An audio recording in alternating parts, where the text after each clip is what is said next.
Trauma Therapist Podcast, episode 526.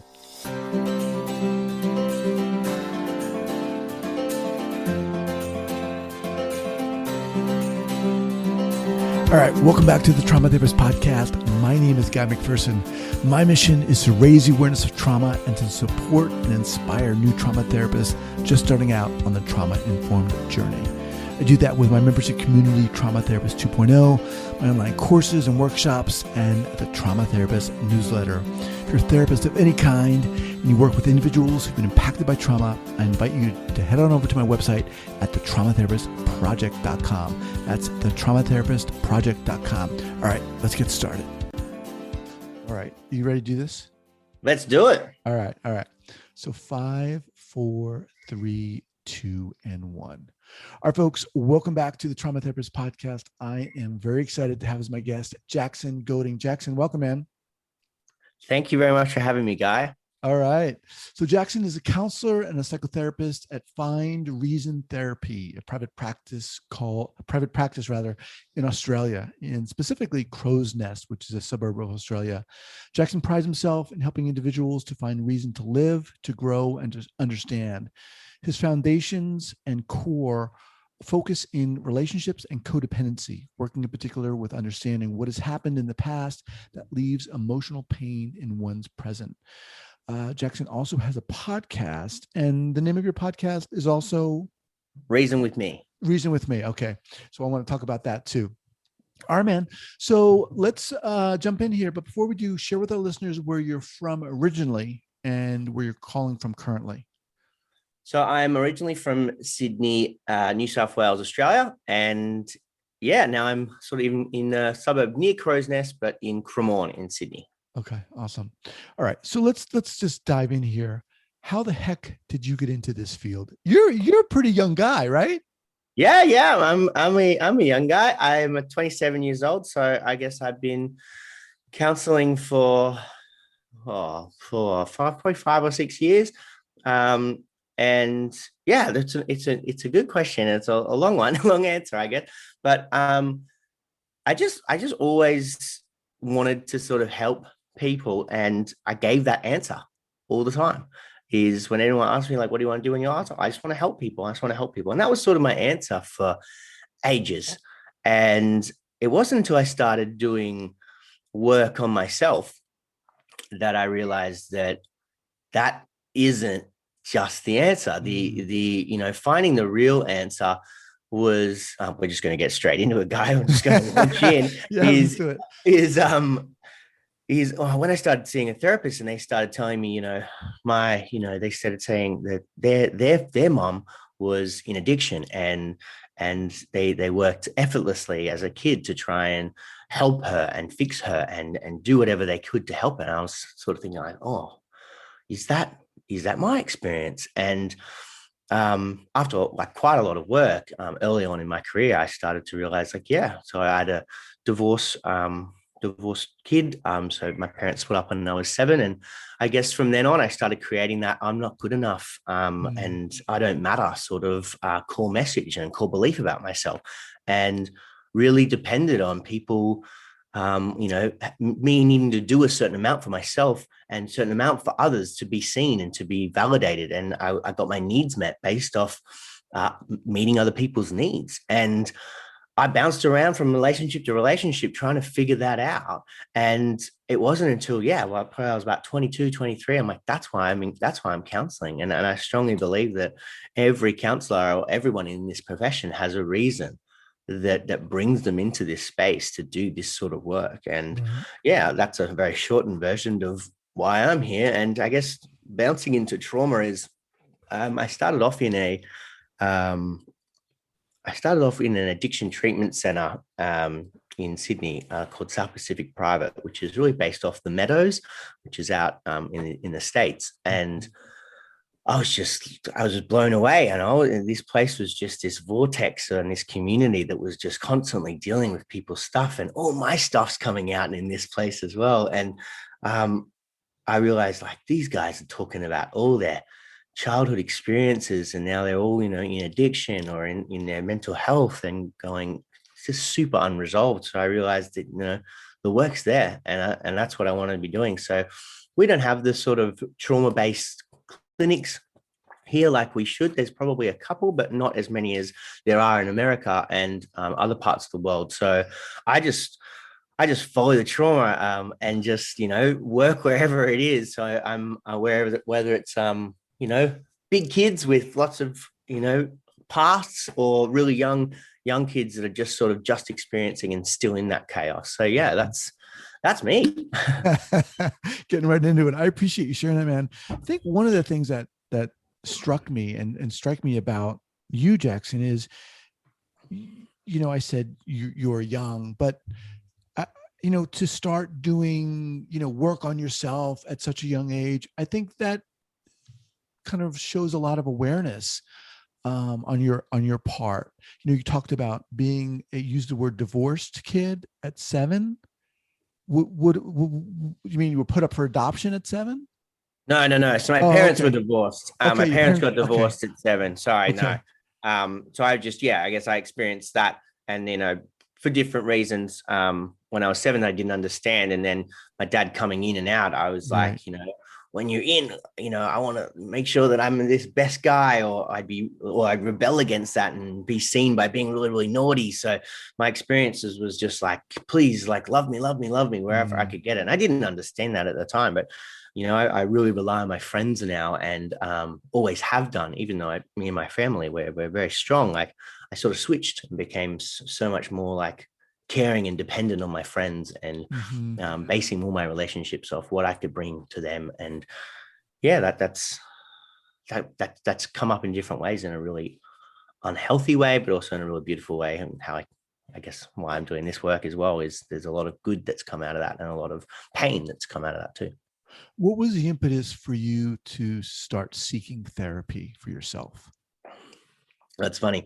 It's not funny, but I guess I didn't start realizing that, we all have trauma. We all have experienced some sort of less than nurturing experience. And until I met, I was in a relationship probably when I was like 21, 22. And she had her own struggles as well. And I guess I was doing everything I could to just try and save her. And it wasn't until I went to therapy, sat down in the chair and said, hello, I would like to find skills and tools to help someone else. And he looked at me like, is this a joke? And I was like, no, I'm serious. Like, I want to pay you to help me help someone else. and I kind of was like, he's like, that's backwards. And we had this really, I didn't like him at all, because he kept challenging me on this stuff. And I ended up leaving, being like, this guy has no idea what he's doing. And it wasn't until after that I realized I needed to save myself. All my stuff was coming up in this relationship that I didn't realize. And I thought the only way to do this was to try and help them, when really I was the one that needed to help myself. So that's my first experience in counseling is, you are codependent. You will do anything to get your needs met by meeting the needs of others. Wow, that's really interesting. So for those listeners who, maybe have heard of codependency, but maybe aren't exactly sure what it is, why don't you give us your definition? Okay. So my favorite definition, and there's a lot floating around, and it has a long origin history with addiction and depending on, I guess, alcoholism and other addictions, and that person trying to do everything for that person.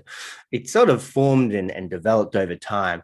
The best way that I describe it is, if you were a cold guy and I wanted to do something about that, the normal response, so not my response, the normal response is, I'll give you my jacket to keep you warm.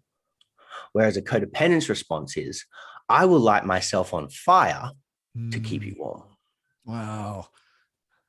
That's amazing. And you're warm then, and you're real warm. You're probably too warm. You're getting your needs met way more than you thought you were going to meet them, whilst I burn and happily burn until I'm burnt out. That's a pretty incredible definition, and it's, you get the message right away. So did at some point you realize, wow, I am codependent and I want to not only help people, but help people with this particular issue? Yeah, Okay. pretty So much. talk a little bit about that evolution, about how you realized that, and then how you started, your path to becoming a therapist and so forth. So it's sort of formed over time in in that work, I guess. I in the hospital where they run this model of codependency, this person called Pia Melody talks a lot about facing codependency and what that looks like and what that means. And um, essentially, the model that they run in this treatment center is all about everything that you come in with is a secondary symptom.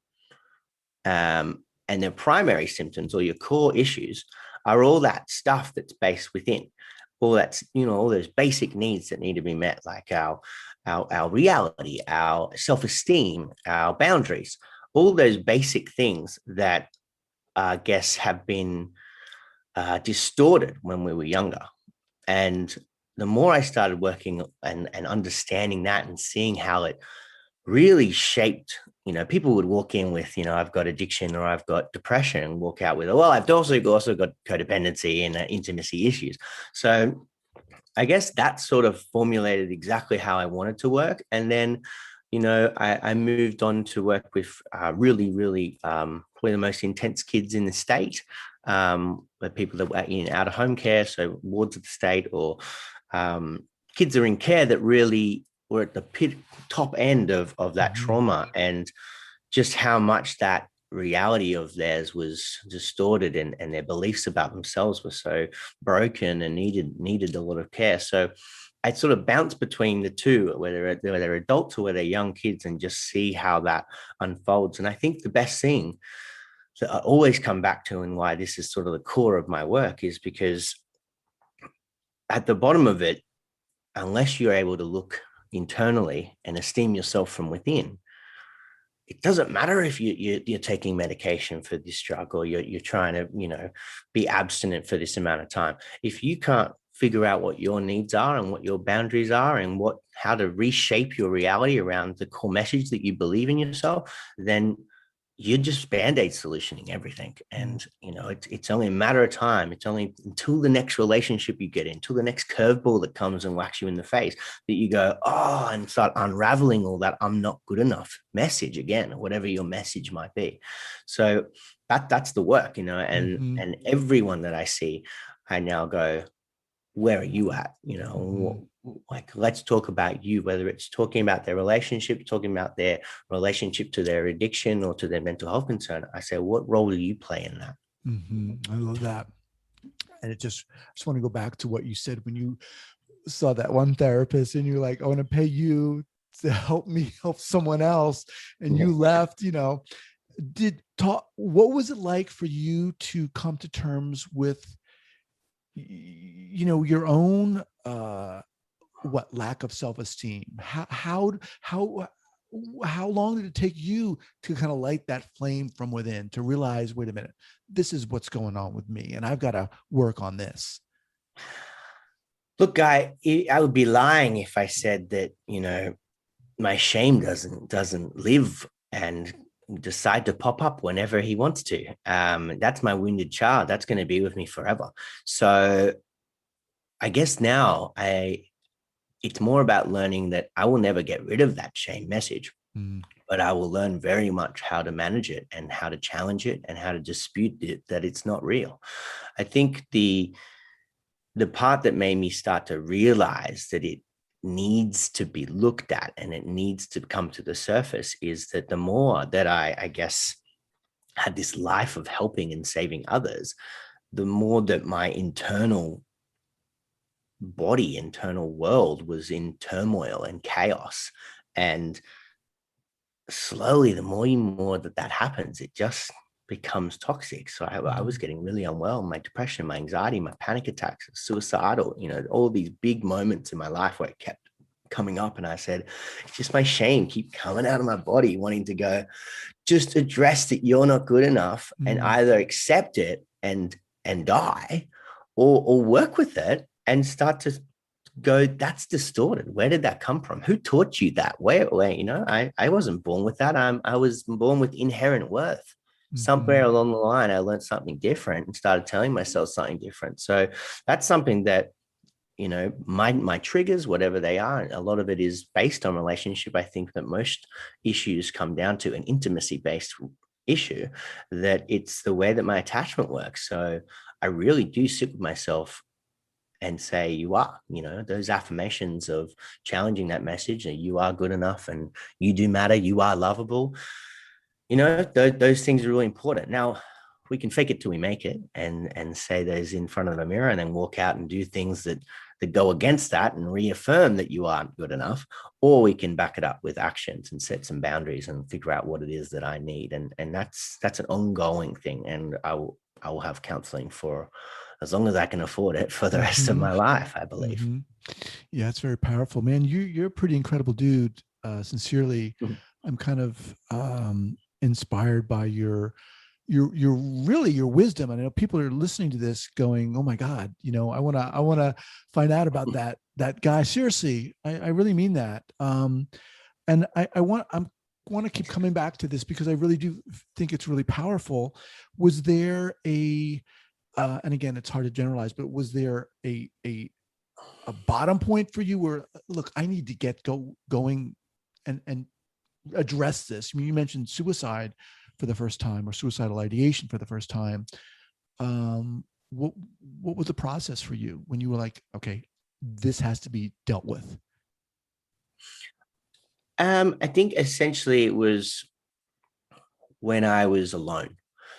I guess without realizing it, I was someone that sort of has had a pretty someone by my side the whole time, and whether that they were functional or dysfunctional, I was dependent on that and lived that. So when I was alone, I noticed how much I was seeking that connection, seeking that from others, and that was my bottom. It wasn't necessarily a suicidal place or a really, really depressed place. It was just and I just started to notice how much I was trying to find connection with others, and whether that was with drugs, whether that was with relationship, it didn't matter. I was just noticing that you can't sit by yourself, So that was my bottom. Was, if you don't figure this out, you need to. And I did, classic addiction-based shit with, codependency traits. I'd go and start doing yoga every single day, thinking that was going to be my cure. But that became my addiction, So I learned very quickly that it's about moderation. I could do really, really healthy things in not a moderate way, which becomes out of control or controlling. So now that sort of became my path, is just settle, just learn how to be by yourself. And now when I do yoga, it's not excessive. Or now when I look after myself, it's not to the extreme. It's just the right amount that I need for myself. So learning how to be by myself and actually taking the time to do that. And for anyone that's sort of never not been by themselves, is you're threatening what that might look like in your future, in your future relationships and your future with yourself. When you're working with people, Jackson, what is it about you do you feel that enables you to get in there and maybe help your clients see their own light from within? Yeah, that's a good question, Guy. I think, look, there's a lot of cliche terms that we use in counseling, like, oh, I can understand where you're coming from, which I don't think is true. No one can understand where anyone's coming from in the context of what they've been through, even if it's the same trauma of, let's say physical abuse. You got punched differently, you perceived it differently. What I believe is the same is the emotional pain that comes with it. And I'm young, so I see a lot of people that are much older than me, and that is an immediate boundary or barrier to some of their vulnerability and ability to connect with me. And I say, have you experienced emotional pain by your shame or by your some of this stuff and that's happened to you? And they say, yeah. Well, I say, well, I have too. And I guess when I can draw into, I have shame and I live with that, and I have had emotional pain, and I've overcome that, and I will have more emotional pain again. If I can connect on an emotional level with somebody and base purely my counseling off relationship before any modality comes into play, that's how I get people to open up to me. And that's also why people don't want to see me. Like, you don't have a modality. I say, my modality is to know you. My modality is to sit with you and figure out how I'm going to connect with you and sit with you in this space. Mm-hmm. Let me just reintroduce you. So I'm speaking with Jackson Goading. He's at Find Reason Therapy. What's the URL for that, Jackson? It's findreasontherapy.com.au, and I'll send you through a little link to the codependency blog that sort of is on my page that might make a little bit more sense in a bit more depth. Okay. So let's talk about your podcast. When did you start that? Why did you start that? And what do you do on your podcast? So the podcast, Reason with Me, look, completely and utterly inspired by one and only guy. Truly? Wow, that's awesome. Yeah.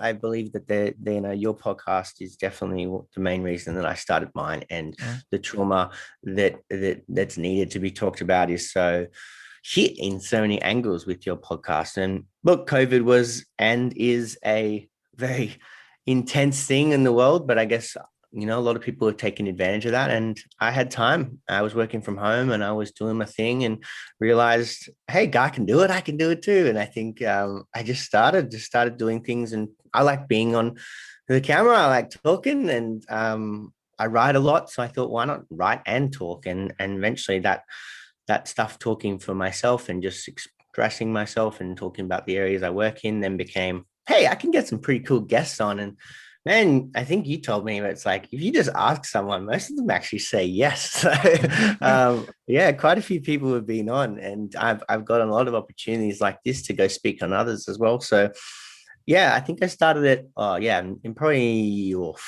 maybe early COVID, for like March, April last year, 2020. And yeah, it's on and off now. I'm back full time in the office now, so I don't have as much time. I normally have my Fridays to do a bit of filming, and this season is all women.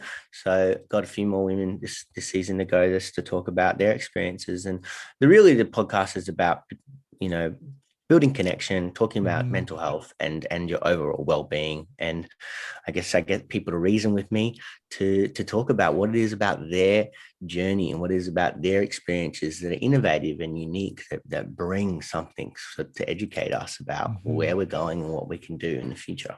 That's awesome. That's awesome. In terms of, the work you do, and I know, you don't have a zillion years of experience, but in terms of codependency, and I know a lot of people probably listening to this are going to want to learn more about it. But before we get to a book recommendation or so forth, can you share with us kind of an early clinical error of your own and what you learned from that? I could share a few, but I'll pick, I guess. I was just listening to another podcast of yours recently, and they said one that I think, rings true for me too, is that treating trauma is so intense. And I think a lot of people, especially in Australia, we're a bit behind in the times in terms of the rest of the world for understanding the difference between trauma-informed practice, which is just to be aware, and trauma-focused practice, which is to treat it. And we either don't treat it and we just go, oh, that's too big, and we park it, or we do. And I think early on, I was so much more of that, no, we treat it, that I probably stepped into that space a bit too quick for people, and really didn't, for some of them, didn't realize that they weren't as ready or willing or able because they weren't safe and stable, which, I guess that's the biggest clinical error for me is not focusing on, the most important part of trauma work, which is to build safety and stability. I wanted to process some of that stuff, and that's probably my biggest clinical error is really going, I I didn't realize that they weren't safe and stable. I need to focus much more time on that. And I believe that the safety and stability of trauma work is the majority of the work. You might not even get to process. You might not even get to treating it in the core that might be needed, that you can see as the therapist is what they need to do. But if they aren't safe and stable to do so, which may take a long, long time, that we can't go there. And we need to really hold a space where they can trust us and they can feel safe with us. And that's, there's a bit of time up in that. So that's probably my number one clinical error. The other error, if I can just quickly, Sure. Like I said, I was working in this addiction treatment center for trauma-based issues. That was a vortex, like I said, and all my stuff was just out on show. And I didn't realize at the time, but when I was doing a little bit of, while I was studying, I was doing a little bit of my placement there. And all my stuff was out on the table. I felt so uncomfortable about it that I actually retreated quite a bit, and I'd be on my phone, or I'd sort of not engage on purpose to people because I felt uncomfortable, and I wasn't able to connect with people as much because I didn't realize, but my stuff was all over the place, and I was sort of, healing and dealing with me whilst trying to help and treat others. And luckily, I wasn't the primary therapist that came in and did these amazing groups. I was doing enough and doing more than I should have been towards, knowing that my shit was all over the place. So I think that the clinical error was you got to do the work on you. And a lot of therapists haven't. And I think learning about that self-awareness and learning, like, when you're in a space that does bring it all out, it's like there's heaps here. And that counter-transference is undeniable. And especially when working with young kids, they'll see straight through that and they'll understand it. So I guess, I was doing the work, but, in hindsight, my clinical error is there's probably a little bit more that I needed to do, and be humble in the fact that that's okay. And that's you're human and you've had these experiences just like everybody else. So learning from that has been massive. Yeah. That's awesome. Do you feel at all, or how do you feel as a guy, as a male, talking about your own stuff, your own shit? Is that at all challenging for you, difficult for you? It was for me. And I know, just let me share this briefly, the more as I've done the podcast or doing the podcast and talking to really incredible guests, even like yourself, it's allowed me to open up more. Yeah. What's your experience been? I'm a talker. So, I really do like talking, but like I said, I'm better at talking about you, Right. So that just comes much more naturally to me. Even when I do need to say something to someone, and that's where it builds up into my resentments and my, pains and itches, because I don't then say, well, how I'm impacted. And I guess, again, learning that was no longer an option for me, and that served me up until now. And when it did serve me to go, no, you got to learn. And yeah, it's a tough space to be in. Like I said, I pretty much left the counselor that was trying to tell me that you need to do work on yourself. I was like, no, not yet. But yeah, I guess, I run a lot of groups, and I've seen group facilitators do it really poorly, and I've seen group facilitators do it amazingly. And I think the ones that do it amazingly are authentic and real. And yes, as much as that is challenging, I'm a role model in that space to be able to connect. And when people have emotions, I'm right there with you to tell you that that's emotional, and that thing just came up for you, and that's making me emotional.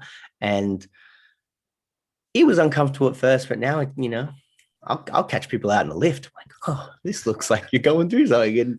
And, so I challenge myself to be more authentic. And I think vulnerability and authenticness sort of match and are the same thing. So that's come, it's been a journey, and I'm sure it will be continue to be so. But yeah, I definitely think that I challenge a lot of the male stereotypes in this space. Yeah, that's for sure. Awesome. All right. As we wind down here, how about a go-to book recommendation, whether trauma related or not, or codependency related or not? What do you have? Look, I think the game changer for me was Facing Codependency by Pia Melody. That was great. It actually comes with I've got it here. It comes with Oh, wow. a workbook. Comes with a workbook to actually, follow like you're back in school working on your shit. So it's a full recovery workbook to codependency, and it's taken me a couple of years because it's an intense bit of work, of self work.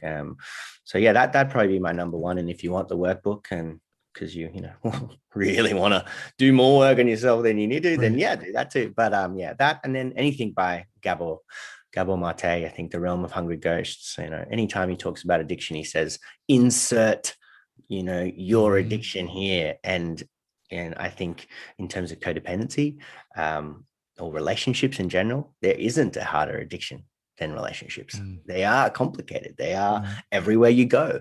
And, we can give up drugs and alcohol, and we can avoid, our dealers and bottle shops, but we can't avoid connection. We can't avoid intimacy. Well, if we do, we really struggle a lot quicker than we do when we're coming down from any drug or alcohol. So yeah, that's sort of my recommendations is those two people are really massive in my motivation to keep doing this work. So that's Pia Melody and Gabor Mate. Of course, we'll have those linked up here at the show notes page at the traumatherapistpodcast.com. All right, Jackson, what's the best way for people to get in touch with you? So obviously the Reason With Me podcast, which is on all your podcasting places, and reasonwithme.com.au is my website, and just Reason With Me, or not just, but yeah, Reason With Me is my Instagram handle as well, which I post regularly on. And yeah, any of those there's ways to connect with me, and plenty of writings and quirky videos on there talking more shit about my stuff and how to help other people's stuff. So yeah. Awesome. All right, brother, man. This was great. I'd love to have you back. Yeah, man. But yeah, truly, man, you are one inspirational dude, and I want to thank you for coming on here today. I know it's early over there. Yeah, well, it's a real honor, Guy, and I would love to come back anytime. You know that. So no, I really do appreciate it, and all the best, man. All right, man. Take care. Cheers.